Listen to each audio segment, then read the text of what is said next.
The morning started the way disasters usually do, quietly, and then all at once.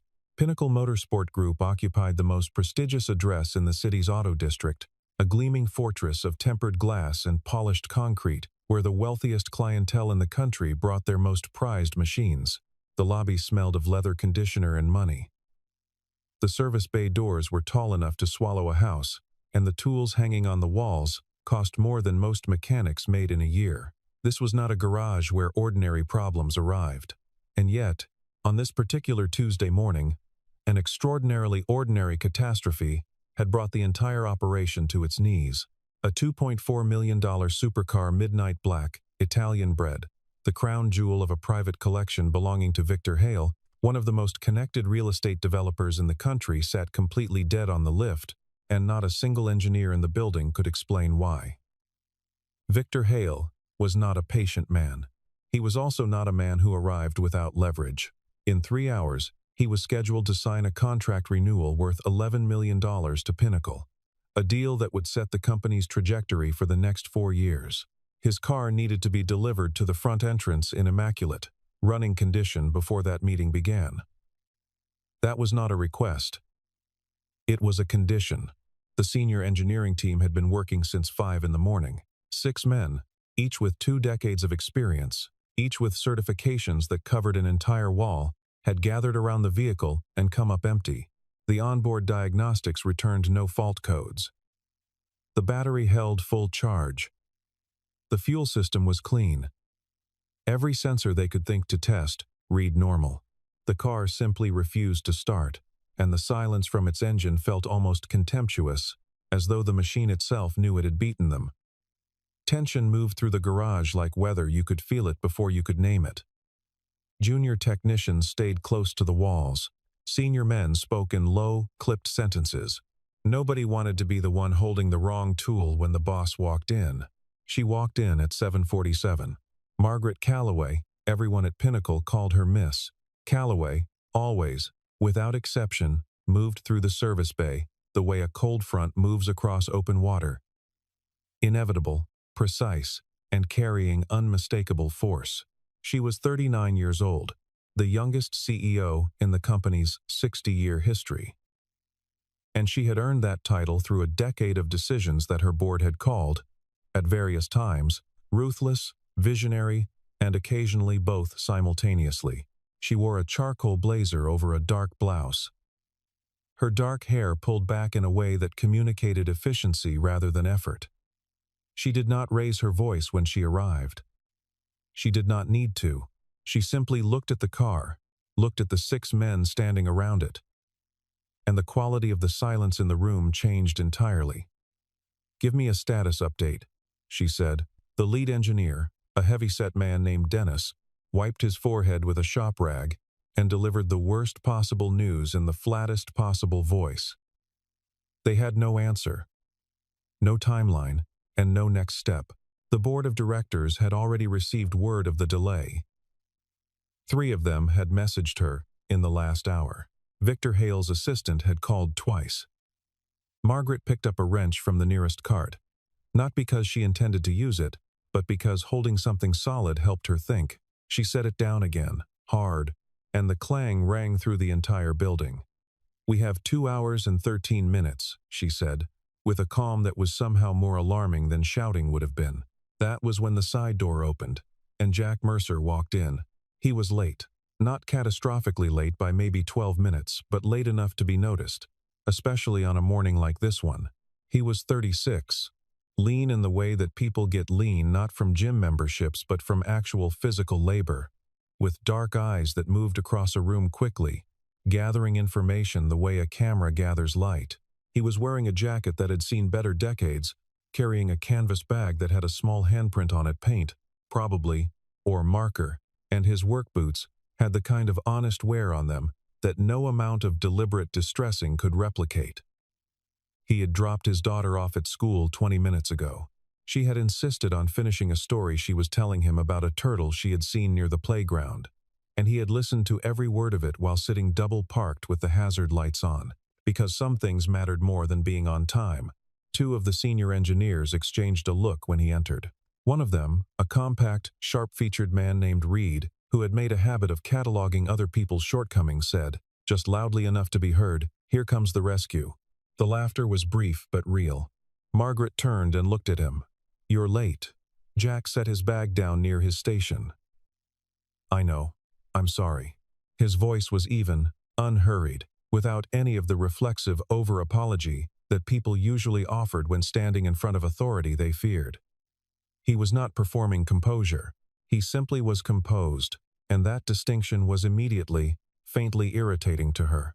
She was used to people adjusting their behavior when she entered a room. He did not seem particularly interested in adjusting anything. She crossed her arms and looked directly at him. "This vehicle has defeated every qualified engineer in this building. I have a client arriving in 2 hours who can take $11 million of business with him when he walks out the door. I need this car running." She paused, and when she spoke again, the words were slow and deliberate, each one carrying the full weight of consequence. "Fix it in 15 minutes, or you're fired." The room went very still. Jack looked at the car. He walked to it without rushing, crouched down beside the driver's side, and listened. Not to anyone speaking. To the car. He sat there for 5 seconds, maybe 6, his head slightly tilted, eyes not quite focused on anything visible. Then, something moved across his face, not quite a smile, but close. "I'll need 3 minutes," he said. There are men who arrive in their 30s carrying the quiet, slightly weathered look of someone who has already lived 2 full lives inside one.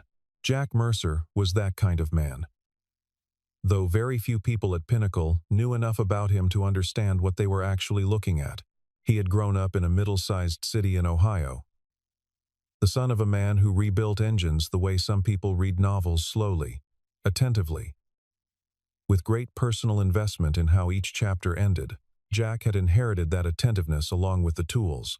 He studied mechanical engineering on a partial scholarship, graduated with honors, and was recruited before he even finished his thesis by a firm that most people in the industry would have traded years of their career to work for. He spent 6 years there doing work that he could only describe in general terms at dinner parties: systems integration for vehicle platforms used in specialized defense applications, adaptive AI-controlled suspension architecture, the kind of engineering that ended up classified before it ended up public. He had 3 patents filed under his name. One of them was still generating licensing revenue he didn't entirely track. He had been good at the work. Genuinely, deeply good at it, in the way that some people are good at things that feel less like talent and more like purpose. And then his wife left. It hadn't been sudden, exactly. Claire had warned him for 2 years that she felt like a footnote in her own life, that the long hours and the travel and the intensity of everything he was building had left her no room to exist as a person rather than a supporting character. He had heard her. He simply had not, in those years, known how to change the architecture of who he was quickly enough to save what they had. She left on a Sunday in October, and she was not unkind about it. There was no cruelty, no explosion, just a woman who had made a careful decision and was executing it with the same care she brought to everything. She left him with their daughter, Lily, who was 3 years old at the time, and had her father's dark eyes and her mother's absolute certainty about what she wanted at any given moment. Jack took Lily and left the firm 4 months later. He did not look for another position at that level. He looked for a town where the schools were good and the cost of living was reasonable. And he found a job at a small independent shop, and then he worked his way to Pinnacle because it paid better and the commute was manageable. He had never explained any of this to anyone at work because nobody had asked, and because he had learned that the people most worth impressing were rarely the ones standing around waiting to be impressed. Dennis had spent the better part of the morning telling anyone who would listen that Jack was a competent enough wrench turner, but lacked the diagnostic instincts for problems at this level. Reed had agreed enthusiastically. The new hire, a 24-year-old named Tyler, who was still figuring out how to tell the difference between confidence and knowledge, had nodded along because it seemed like the safe thing to do. None of them had noticed that the gloves Jack wore were a specific model used by engineers working on fly-by-wire systems, not because he was performing expertise, but because that was what he had, and he had never replaced them with something cheaper. None of them had noticed the way his eyes moved across an engine bay differently from theirs, not scanning for what was visible, but listening for what wasn't. Margaret noticed. She was watching him from 20 feet away when he walked to the supercar, and she felt something shift in her assessment without being entirely sure what had shifted. He looked at the vehicle, the way a surgeon looks at a patient, not at the symptoms, but through them, toward whatever was actually wrong. She told herself she was watching because she needed to know if she was about to have to fire someone. That was probably not the only reason. When Jack said he needed 3 minutes, Reed actually laughed, out loud, fully. The sound bounced off the high ceilings. 3 minutes, he repeated, to nobody in particular, and the word came out thick with a particular kind of professional condescension that belongs specifically to people who have mistaken familiarity for understanding. Even Dennis allowed himself a small private smile. Margaret said nothing. She looked at her watch. She looked at Jack. "You have 3 minutes," she said. Jack did not perform the next 3 minutes. He executed them. He did not pull the hood and stare at the engine with theatrical intensity. He did not grab a diagnostic tablet and wave it around.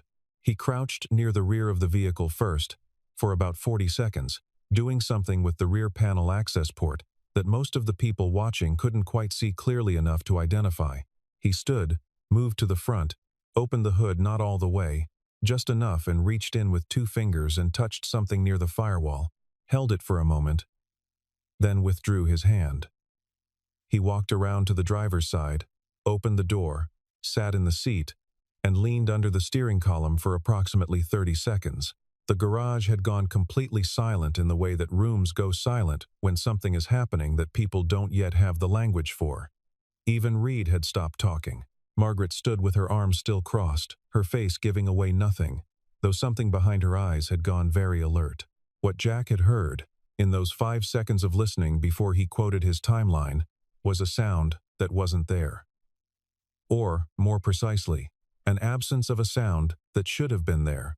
The car's security architecture, a proprietary system that Pinnacle had recently begun installing on all high-value client vehicles as part of a premium service package, included an encrypted chip that communicated with the engine control unit in a handshake sequence every time the vehicle attempted to start. If the sequence didn't complete, the engine wouldn't fire. It was a theft deterrent system elegant enough that it had won 2 industry awards. It was also, as Jack had identified in the first few seconds, occasionally prone to a specific kind of desynchronization. When a vehicle underwent certain types of maintenance, specifically, the kind of maintenance that involved disconnecting and reconnecting the battery in a particular order without first cycling the security system offline. He had read about this vulnerability in a technical bulletin 6 months ago, the kind of document that only people who read technical bulletins encountered. The previous maintenance record on this vehicle, which he had glanced at in the 30 seconds he spent near the rear access panel, showed exactly that sequence. Nobody had caught it because the diagnostic systems weren't built to flag what they couldn't detect, and the chip desynchronization left no readable error code. It was invisible to every tool in the building. It was not invisible to a man who knew what silence sounded like when it wasn't supposed to be there. He reset the system manually through a sequence that required knowing a specific override procedure that was not in any consumer manual. He had learned it from a colleague 3 years ago, over lunch. In the offhand way that important things are sometimes transferred between people who speak the same technical language. He sat up, pressed the start button, and the engine caught. It didn't just start, it roared. A deep, operatic sound that filled the entire service bay and bounced off every surface and seemed for a moment to actually change the air pressure in the room. 2 minutes and 51 seconds had passed. The clock on the wall read 8:14. Victor Hale's car was alive. The silence that followed was a different kind of silence. The kind that comes after something unexpected has happened, and everyone in the room is separately deciding what it means. Dennis stood with his mouth slightly open. Tyler's tablet hung forgotten at his side. Reed was very still, which was unusual for Reed, who was usually in motion in some direction. Jack stepped out of the car, closed the door gently, and walked back toward his station, without saying anything. Because there was nothing to say. The car was running. That was the answer to the question. Margaret was standing exactly where she had been standing, and she was looking at him in a way that she would later, privately, have difficulty categorizing. Not admiration, exactly. Something more careful than that. Something more unwilling. She became aware that she was staring only when Victor Hale's chief of staff, a tall woman named Claudette, who had been waiting near the lobby entrance, walked up beside her and said, in a voice that contained equal measures of amusement and genuine curiosity, "Do you even know who this man is?" Margaret went back to her office and sat at her desk and did not immediately look at Jack Mercer's personnel file, because she was a person who prided herself on making decisions in a particular order, and the order was, think, then act. She thought for 20 minutes. Then she pulled the file. It was thin, because Jack had not volunteered information, and the HR onboarding process had not required it. But the employment history was there, abbreviated the way people abbreviate things when they are not trying to impress anyone, and what it described when she read it carefully, which she did, was not the resume of a man who had drifted into working at Pinnacle. It was the resume of a man who had chosen to be here, which was a different thing entirely, and the distinction unsettled her in a way she could not immediately explain. She called a contact at the industry registry and asked a few specific questions. She made one more call. She sat back in her chair and looked at the ceiling. Jack Mercer had filed 3 patents, 2 of them in active use by firms that paid meaningful annual licensing fees. His work at his previous employer, which she could only access in the broadest terms, was described by those who knew it as foundational. He had left voluntarily, at the height of his earning potential, and there was no indication of any conflict or failure or scandal. He had simply left. She went down to the garage at 3:45 that afternoon, when the floor was quieter, and she found him running a routine check on a client's sedan. She stood a few feet away until he registered her presence, which took about 4 seconds. "Your file says you left your last position voluntarily," she said, without preamble, because she was not a person who prefaced things. Jack set down his tool and wiped his hands. "That's right." "Why?" He looked at her steadily, without any of the performance that people usually produced when a CEO asked them a direct question, the slight straightening of the spine, the careful choosing of words designed to impress. He just answered, "Because my daughter needed a father more than the world needed another engineer." Margaret had interviewed hundreds of people in her career. She was skilled at the particular art of receiving answers and filing them quickly into categories. Genuine, calculated, rehearsed, deflecting. That answer landed in none of those categories. It sat in the room between them with the simple, specific weight of something true that had been said plainly. And she found that she had no immediate response to it, which was an experience she did not have often. She nodded once and walked back toward the stairs, and she was halfway up before she recognized the feeling that had settled in her chest as something she hadn't felt in a very long time. The specific discomfort of being around someone who was not trying to impress her, and being impressed anyway. She was still thinking about it when her assistant called up to say that Jack's daughter had arrived in the lobby. The school had called him. Lily had a fever. Margaret came down because she needed to sign something at the front desk at least. That was what she told herself. She saw Jack in the small waiting area just off the lobby, crouched down in front of a little girl who was 7 years old and looked, at the moment, both slightly miserable and entirely convinced that she was in the best possible place. Lily had her father's dark eyes and a quantity of opinions that she expressed without much filtering, which was apparently a trait she had developed early and with great commitment. Jack had his hand on her forehead and was speaking to her in a low, even voice, and there was something in the quality of his attention, the absolute, undivided quality of it, the way the rest of the world seemed to genuinely not exist for him in that moment, that Margaret found herself watching longer than she had intended. She had grown up in a house where attention was a currency, carefully allocated and frequently withheld. Her father had been brilliant and successful and largely unreachable, a man whose emotional presence required scheduling, and whose approval was the most valuable and least available thing in her childhood. She had built her entire professional identity in the specific shape of the space he had left the drive, the discipline, the inability to consider anything less than complete competence acceptable. She had never particularly examined this. It had made her successful, which she had treated as sufficient justification. Lily looked up from her father's shoulder and saw Margaret standing nearby. Children have an uncanny ability to identify the most loaded question available in any social situation and ask it with complete sincerity. And Lily was exceptionally gifted in this regard. "Are you the lady who's my dad's boss?" she asked. Margaret said yes. Lily considered this with the gravity appropriate to the information. "Do rich people ever get lonely?" she asked. Margaret did not answer immediately. She was not a person who scrambled for words, but this particular combination of words, delivered by a 7-year-old with a slight fever and no awareness whatsoever of what she was actually asking, arrived at a specific location inside her that she had kept carefully inaccessible for a long time. Jack looked up at Margaret with an expression that was not apologetic. He was not the kind of person who apologized for his daughter's sincerity, but was attentive, waiting to see how she received the question. "Sometimes," Margaret said finally. "Yes." Lily nodded as though this confirmed something she had already suspected, and then asked if the building had vending machines, and the moment passed, but it didn't entirely leave. Margaret found reasons, over the following week, to be in the garage more than her schedule strictly required. She told herself it was operational oversight. She had a company to run, and the operations in the service bay directly affected client relationships, and it was entirely reasonable for a CEO to want first-hand awareness of those dynamics. This was technically true. It was not entirely honest. The threat, when it came, arrived wrapped in the language of rational business concern, which is how most threats at that level arrive. His name was Douglas Fenn.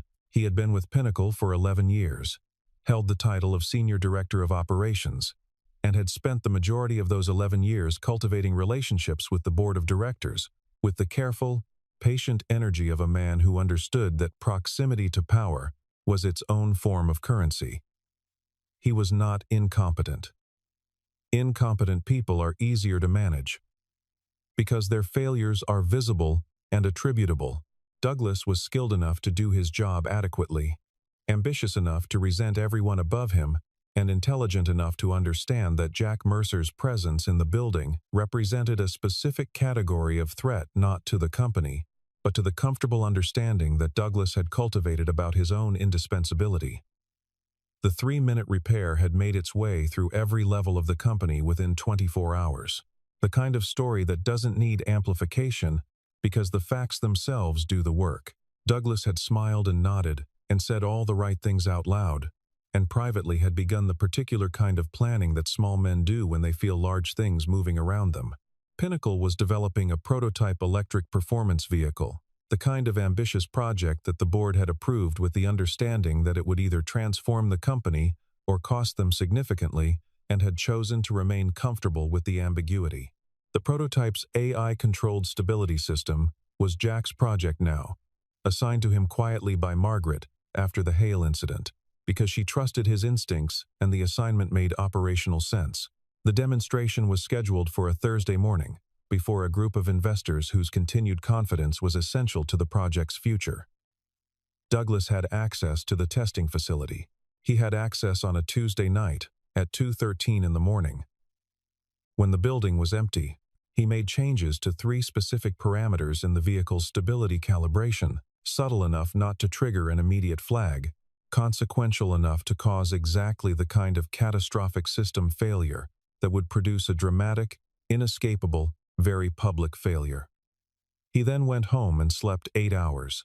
On Thursday morning, 12 minutes into the demonstration run, the prototype stability system collapsed entirely. The vehicle, traveling at 40 miles per hour on the closed test track, lurched violently sideways, the AI overcorrecting in both directions simultaneously before the emergency manual override kicked in. No one was injured. The car came to rest against a foam barrier at the track's edge. The investors had seen everything. 2 of them were already on their phones. The board convened by video call within the hour, and the consensus delivered to Margaret in language that was technically measured and practically furious was that someone needed to be held accountable, and that the most recent addition to the high-visibility project was the most logical candidate. "Fire him now," one board member said. And it wasn't a suggestion. Margaret sat in the meeting and felt two things simultaneously: the absolute professional weight of what was being asked of her, and a quieter, more personal certainty that she was looking at something that didn't fit the shape of the explanation she was being offered. She did not say either of these things out loud. She asked for 24 hours. The board gave her 12. She went down to find Jack, who was in the garage, working on something unrelated to the prototype, his expression no different than it was on any other morning. She told him what was happening. She told him what the board wanted. She waited for him to defend himself, the explanation, the justification, the appeal to her judgment. He listened to everything she said, and then he was quiet for a moment. And then he said, "Check the security footage from 2:13 a.m. The footage was not difficult to find, because security systems at facilities of that level archive continuously, and the timestamp Jack had provided was precise enough that it took the security director less than 4 minutes to pull the relevant recording. The camera positioned near the prototype's testing bay showed Douglas Fenn entering at 2:11 in the morning.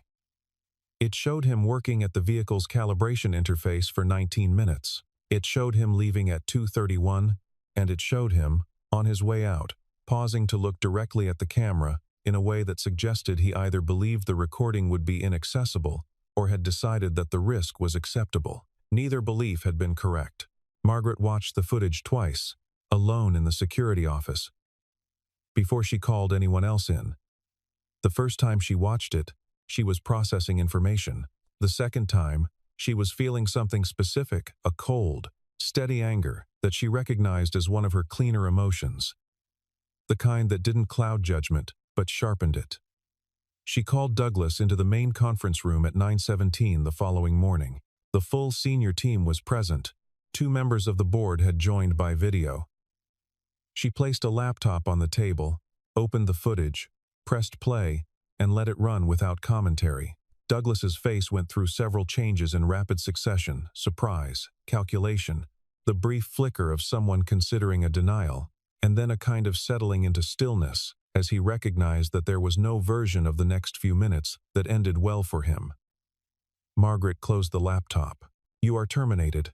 Effective immediately," she said. "Security will escort you out.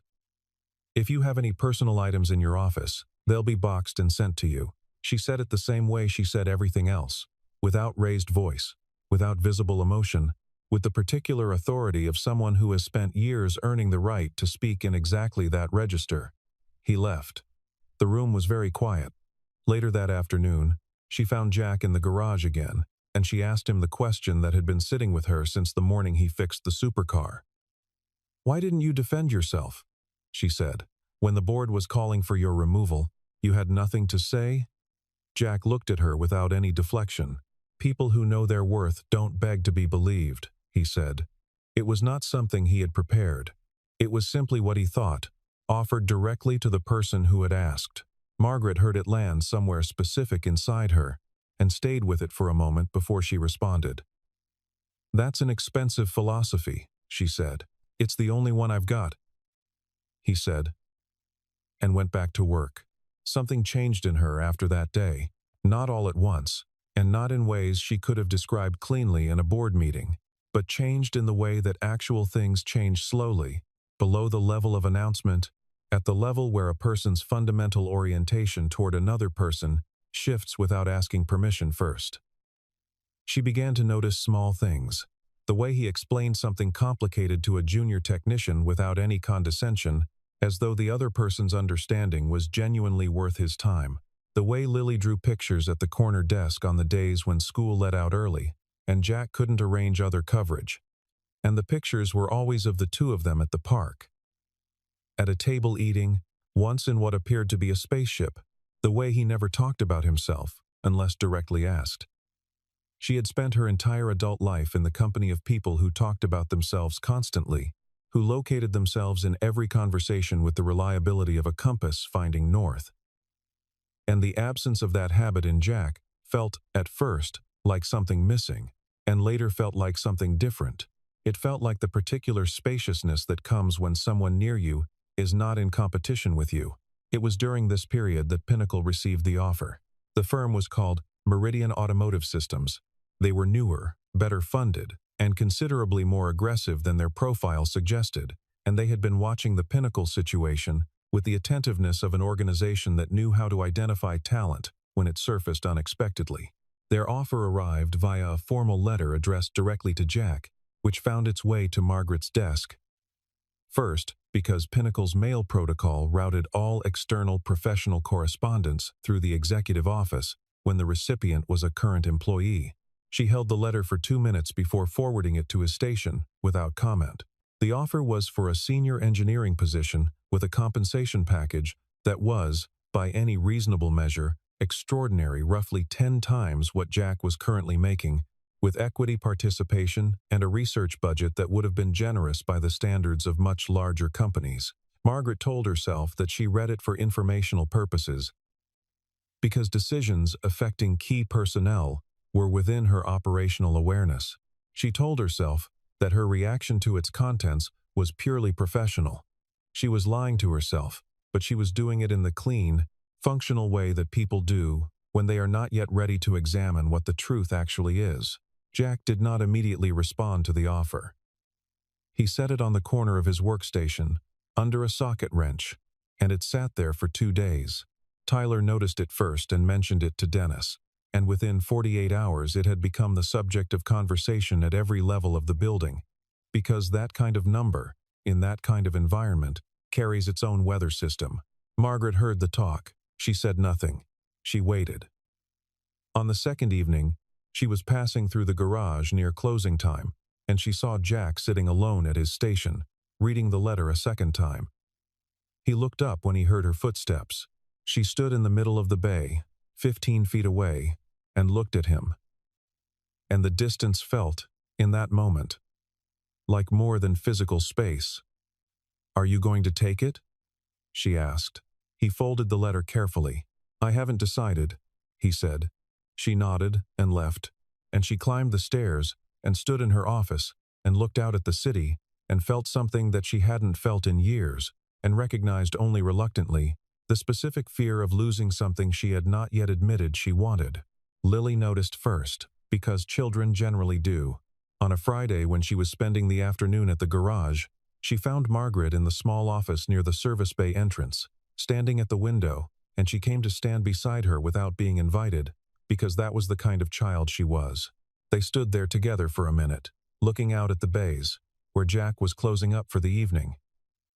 "She looks sad whenever you leave," Lily had told her father that morning, at breakfast, with the precision of a person reporting observed data. Jack had said nothing, but he had listened, which was what he always did with things worth thinking about. On the Monday of the following week, he began packing up his station. He did not make an announcement. He simply began the quiet, methodical process of consolidating a workspace. And the people around him understood what it meant in the wordless way that workplaces absorb information before it's formally communicated. Dennis looked away. Tyler looked at the floor. Even Reed, who had spent months cataloging Jack's shortcomings, found something extremely important to focus on at the far end of the bay. Margaret came down at 3 in the afternoon, when she knew he would still be there. She stood at the entrance to his station and watched him for a moment. This man who had walked into her garage, 12 minutes late on the worst morning of her professional quarter and fixed the unfixable in under 3 minutes, who had declined to defend himself when defense would have been both justified and strategic, who had told her plainly why he had left a career that most people would have spent decades chasing. She said, "This company needs you," and then, because she was capable of honesty when she made the decision to be, she said, "And maybe I do too." Jack was still for a moment.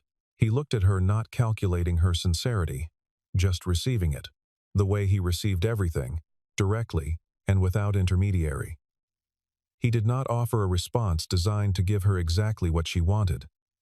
He just nodded. And the nod meant that he had heard her, and that it mattered. That was when the call came through from Victor Hale's office. He was coming back, and he was bringing a contract that would define the next decade of Pinnacle's existence. The contract Hale was proposing was the kind that arrives once in a company's history, if the company is fortunate enough to be in the right place at the right time with the right people inside it. He was launching a private fleet management service for ultra-high net worth clients across 5 cities, and he needed a technology and engineering partner for the vehicle systems integration, not just maintenance, but architecture. Custom AI-controlled performance monitoring, predictive failure systems, real-time diagnostics networks. The total contract value was $47 million over 5 years. Renewable. The board of directors, upon receiving the preliminary terms, had a response that could be described generously as enthusiastic and more accurately as barely contained panic, the good kind, the kind that comes when something large is arriving, and you are not entirely certain you are large enough to receive it. Because the honest question, the one that nobody wanted to say directly in the room but that everyone was thinking, was whether Pinnacle had the technical capability to deliver what Hale was asking for. The answer, without Jack, was probably not. The answer, with Jack, was possibly yes, and possibility was enough. The demonstration was scheduled for 2 weeks out. Pinnacle needed to present a functioning prototype of the AI diagnostics system, integrated with a live vehicle, running a complete performance cycle without fault. Jack was given the project with a team of 4, access to the full engineering budget, and a timeline that was ambitious to the point of being slightly impolite about the laws of physics. He accepted these terms the same way he accepted everything. Without drama, with complete attention, and with a focus that made everyone around him feel, for the first time, that the project was actually possible. He worked 17-hour days for 10 of the 14 days. Lily spent 4 of those evenings on the couch in the small office near the bay, doing homework, eating the sandwiches that the night security guard, a gentleman named Paul, brought her without being asked. Margaret worked late most nights too, officially for other reasons. And gradually, then less gradually, for reasons that had Jack in them, they talked. In the quiet of the building, after most people had gone, not the kind of talking that is managed and professional, but the kind that happens when 2 people are tired enough that the usual architecture of caution has come down for the evening.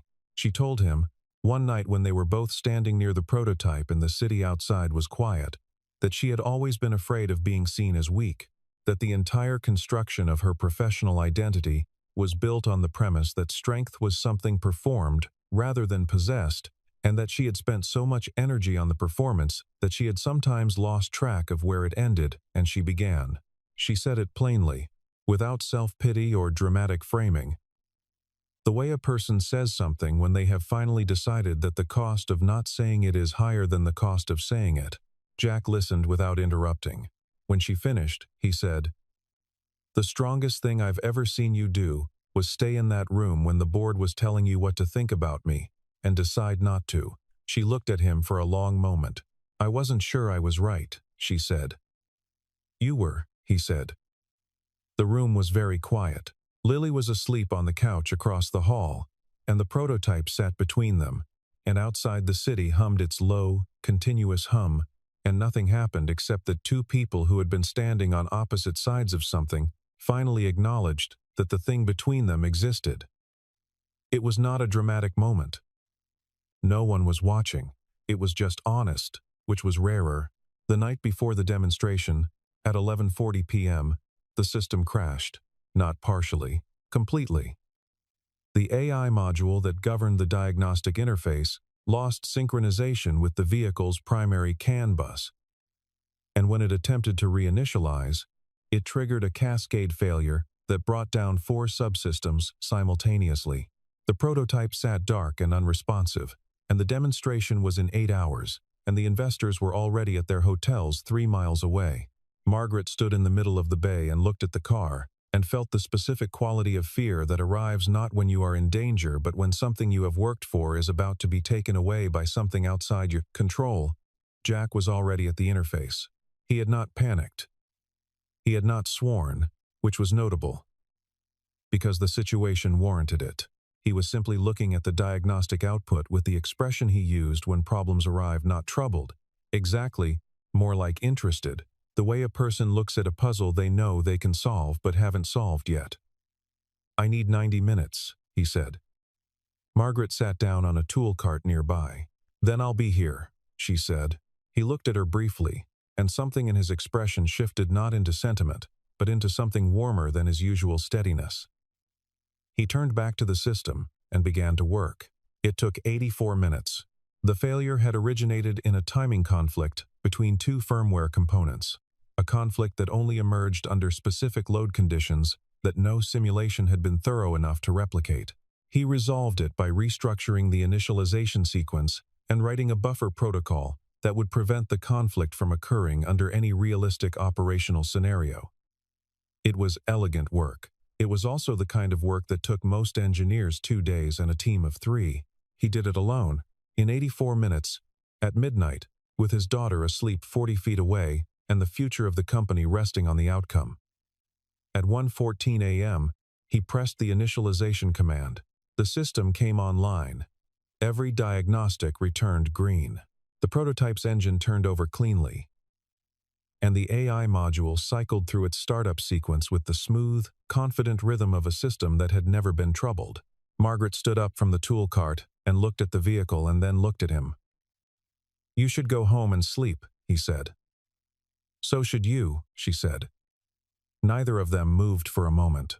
Lily appeared in the doorway, sleep-rumpled and carrying her jacket. "Dad," she said, "I'm hungry." Jack smiled, a real one, the kind that changed his entire face, and said, "Let's go find something." He looked at Margaret. "You want to come?" It was a small question. It was not, in any meaningful sense, a small question. "Yes," she said. The demonstration happened on a Thursday morning in late autumn, with 15 investors gathered in Pinnacle's presentation facility, and Victor Hale sitting in the front row, with the particular attentiveness of a man who had made his fortune by knowing the difference between things that worked, things that were designed to look like they worked. The prototype performed flawlessly. Every diagnostic ran clean.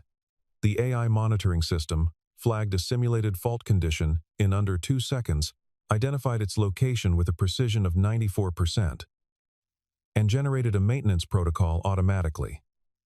The performance cycle completed without a single deviation from the projected parameters. Hale watched the whole thing without visible expression, which was, for a man of his profile, the equivalent of sustained applause. When the demonstration concluded, he sat for a moment, then said to the room, "I've seen a lot of presentations in this industry."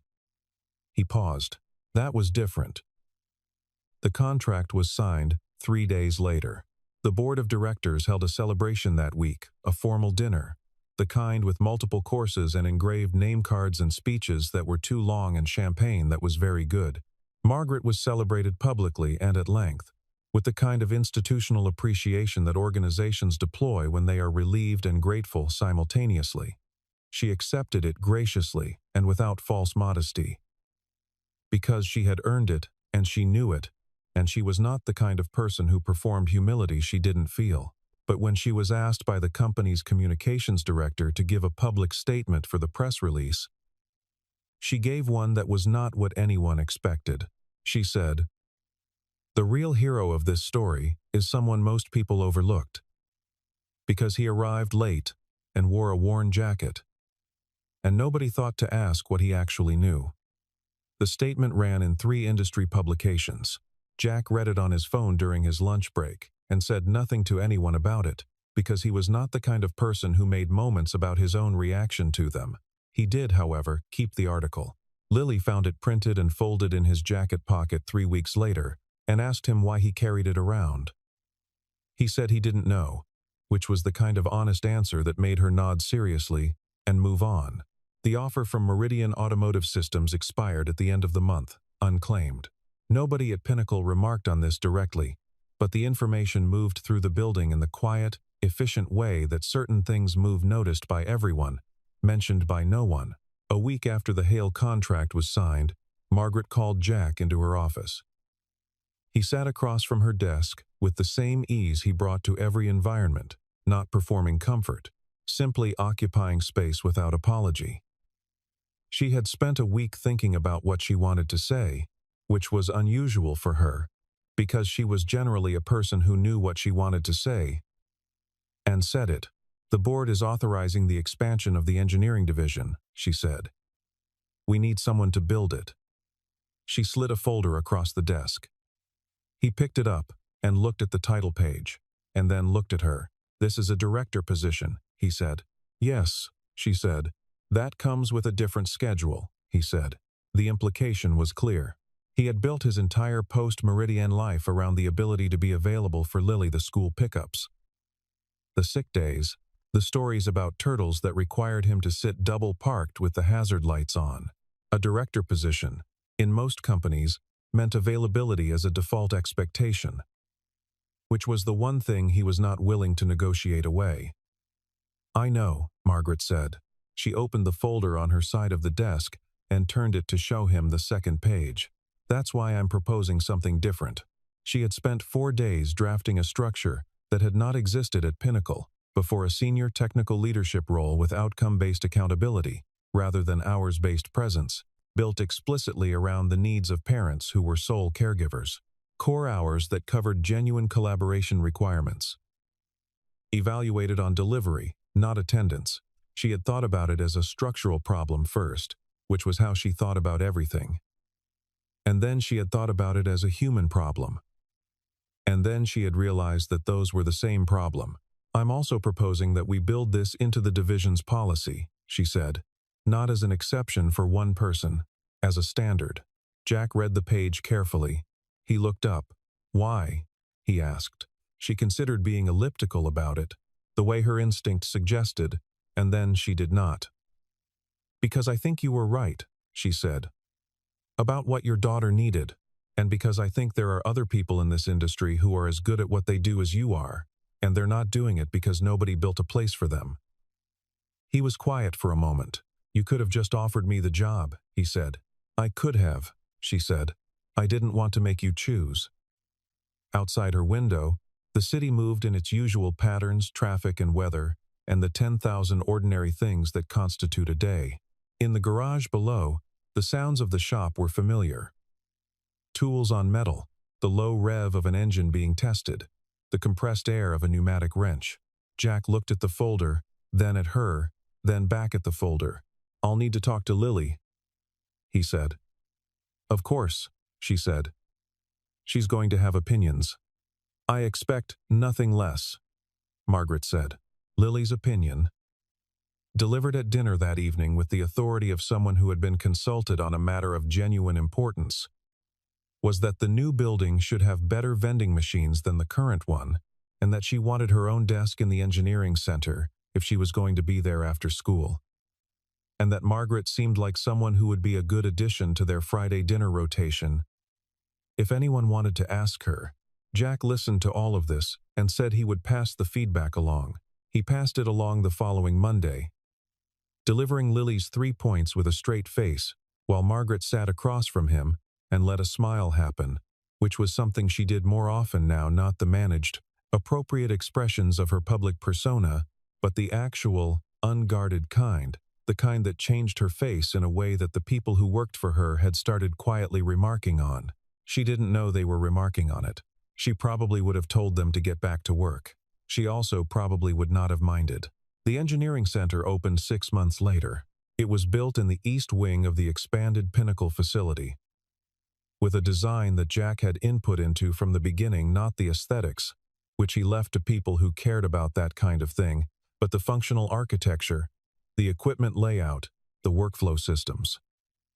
There was a small area near the entrance, with a couch and a bookshelf and a table, designated with a small plaque that said family space, which had been Margaret's idea and which Jack had not objected to. On the day it opened, Lily ran through the main engineering bay with her arms out, narrating something to herself in the half-invented language she used for important occasions, while the senior engineers pretended not to notice and mostly smiled. Margaret stood near the entrance and watched the room fill with the particular energy of something new beginning, the way a space feels before it has settled into its daily rhythms, and while everything in it is still slightly startled by its own existence. Jack came to stand beside her. He did not say anything for a moment. Neither did she. Outside, The Autumn Light was doing what Autumn Light does particular, low-angled, honest about the fact that it wasn't going to be warm for much longer. Lily had found her way to a workbench near the window and was arranging tools in an order that made sense to her. The engineers around her were either amused or genuinely interested, which amounted to the same thing. "You built something good," Jack said. He meant the room, and the policy, and probably some other things too. "We built something good," she said, and she meant it without subtext, which was something she was getting better at. He looked at her sideways, with that expression she had learned to recognize, not quite a smile, not quite serious, exactly itself. She looked back at him, and for a moment they were just two people standing in a room they had made, watching a child who had made them both, in different ways, more honest. It was not the end of anything. It was the particular kind of beginning that doesn't announce itself, that arrives quietly in the middle of an ordinary day and makes the ordinary day the thing you remember. The man they had almost fired became the reason the company survived. But what Margaret would tell anyone who asked, and she was asked, in the years that followed, more than once, was that survival was not the part that mattered most. The part that mattered most was what came after the car started.